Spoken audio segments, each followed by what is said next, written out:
అజ్జలబావి PPC centre ఈ సెంటర్లో గత 12 సంవత్సరాల కాలంలో ఎప్పుడు జరగని దారుణం ఇప్పుడు కనబడతా ఉంది మన కళ్ళ ముందట. ఈ ప్రభుత్వం నిర్లక్ష్యం వల్ల నెల 15 రోజుల నుండి రైతులు తీసుకొచ్చి కష్టపడి పండించి పోసిన ధాన్య రాశులు మీకు కనబడుతున్నాయి వందలాదిగా. చాలా మంది రైతులు చెప్తున్నారు.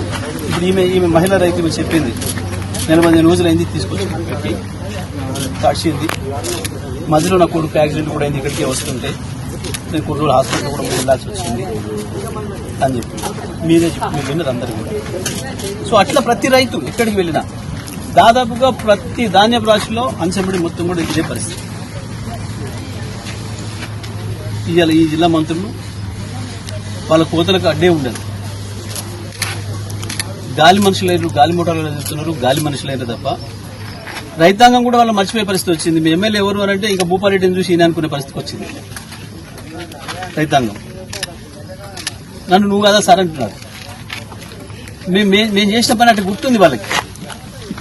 మేము మోసపోయినామని మధ్యన ఇంకొక ఓటు వేయడం ద్వారా ఇక్కడ కొంతమంది గాలి మనుషులు గెలిపించుకున్నామనే సంగతిని కూడా పాపం వాళ్ళు మర్చిపోయారు. ఎందుకంటే వాళ్ళ పని విధానం అట్లా ఉంది. ఇవాళ కేవలం ఒక మెంతా తుఫాన్తో వచ్చిన సమస్య కాదు ఇది. ఈ ప్రభుత్వం యొక్క నిర్లక్ష్యం. నెల 15 రోజుల నుంచి 45 రోజులుగా తెచ్చిపోసిన రాష్ట్రాలు ఉన్నాయనంటే ఇప్పటి వరకు 45, 44, 43, 42 నుంచి వారం క్రితం తెచ్చిపోసిన ఓట్లు కూడా ఉన్నాయి. ఇంకా ఇది కేవలం 10%. ఇంకా 90% పొలాల మీద అట్లాగే ఉంది. ఇప్పుడే ఇట్లా ఉంది. ప్రారంభంలోనే తక్కువ వచ్చినప్పుడే కొనే పరిస్థితి లేదు. ఇంకా రేపు పూర్తి స్థాయిలో ధాన్యం వస్తే రైతుల పరిస్థితి ఏందనేది ఊహించుకోవడానికే భయం కలిగే పరిస్థితిలో ఉంది ఈ ప్రభుత్వం యొక్క పని విధానం. మేము డిమాండ్ చేస్తున్నాం బీఆర్ఎస్ పార్టీ తరఫున. ఇవాళ ఇది ఒక్కటే కాదు, పత్తి రైతుల బాధ చూస్తే దారుణంగా ఉంది. ఎరువులప్పుడు ఎరువులు ఏక ద్రోహం చేసేది. వాస్తవానికి ఈ పంట రావాల్సిన దానికంటే సగమే వచ్చింది. ఎరువులు ఇవ్వకపోవడం వల్ల, సమయానికి ఎరువులు ఇవ్వకపోవడం వల్ల పంట దిగుబడి తగ్గింది. పత్తి దిగుబడి తగ్గింది, వరి ధాన్యం దిగుబడి కూడా తగ్గింది. ఆ తర్వాత వచ్చిన పంట పరిస్థితి కూడా ఈ రకంగా ఉంది. పత్తి రైతుల పరిస్థితి మరీ దయనీయంగా ఉంది.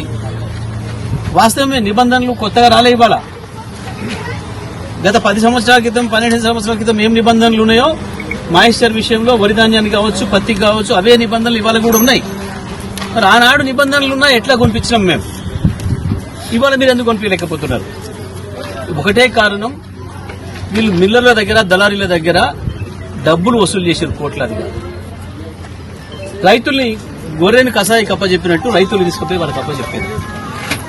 దానివల్లనే ఇవాళ రైతాంగం మోసపోతున్నారు, నష్టపోతున్నారు.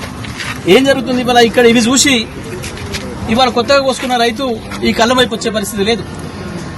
ఎంతకు అంతకని చెప్పి అడ్డీ పోసేది తీసుకుపోయి మిల్లకు అప్పచెప్తున్నారు. 1400, 1500 ధర పెట్టి అమ్ముకుంటున్నారు.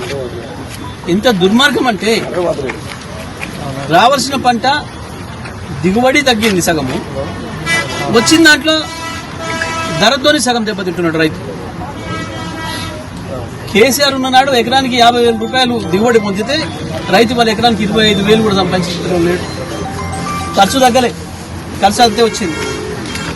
రైతుకు రూపాయి మిగిలే పరిస్థితి లేక అప్పుల పాలయ్యే పరిస్థితికి వచ్చింది వాళ్ళ ఈ కాంగ్రెస్ ప్రభుత్వం నిర్వాహకం వల్ల.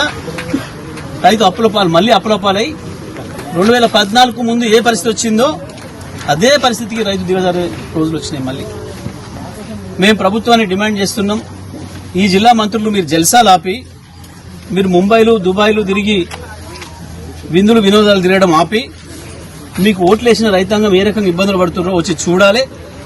రైతు కళ్ళాలలో తిరగాలి. వచ్చిన ప్రతి గింజను ప్రభుత్వం కొనేటట్టుగా చూడాలి. ఇది మీ బాధ్యత. గత సంవత్సరం యాసంగి ఒడ్లిచ్చిన రైతులకే ఇప్పటి వరకు కూడా బోనస్ ఇవ్వలేదు. 1000 కోట్ల బోనస్ అట్లా కొట్టున్నారు. ఇవాళ కనీసం కొనడం లేదు. ఎందుకంటే కొంటే రైతు పైసలతో పాటు బోనస్ అడుగుతాడన్న భయం ఉంది. మార్కెట్ వదిలేస్తే పాపం రైతు కషాయం లాగా పోయి అక్కడ 1500కి అమ్ముకుంటాడు. అందులో ఆయన మిగిలిన దాంట్లో కమిషన్ ఎంత మంత్రికి వస్తుంది, ఈ జిల్లా మంత్రికి వస్తుంది. వచ్చిన దగ్గర నుంచి రెండు చేతుల సంపాదించడము, రైతాంగాన్ని మోసం చేయడము, మిల్లర్ల దగ్గర లేదా దళారీల దగ్గర లంచాలు దోపడము, కమిషన్లు దోపడమే ఈ జిల్లా మంత్రి పనిగా పెట్టుకున్నాడు. మరి సివిల్ సప్లైస్ మంత్రి కూడా ఈ జిల్లా నుంచే ఉన్నాడు, ఉమ్మడి నల్గొండ జిల్లా నుంచే. ఆయన అసలు ఇంత పొడుగు మాటలు మాట్లాడుతుంటాడు, కానీ పని మాత్రం గిట్లా ఉంది. మేము డిమాండ్ చేస్తూ ఉన్నాం, తుఫానుకు సంబంధించి ఉన్న పొలాల మీద నష్టపోయిన రైతాంగం, అది పత్తి కావచ్చు, మిర్చి కావచ్చు, వరి ధాన్యం కావచ్చు, ఏదైనా కావచ్చు, దానికి సంబంధించి ప్రభుత్వం ఏ రకంగా సహాయం చేస్తుందనేది ప్రకటించాలి. పండిన ధాన్యాన్ని, పత్తిని, వరి ధాన్యాన్ని వెంటనే కొనుగోలు చేయడానికి తడిసినప్పటికి కూడా కొన్ని నిబంధనలను పక్కన పెట్టించైనా సరే అధికారులను ఒప్పించి కొనుగోలు చేయడానికి ప్రభుత్వం వెంటనే చర్యలు తీసుకోవాలి. నల్లగొండ జిల్లా మంత్రులు ఇద్దరు కూడా స్వయంగా కళ్ళాలకు వెళ్లి కొనిపించాలి ధైర్యం.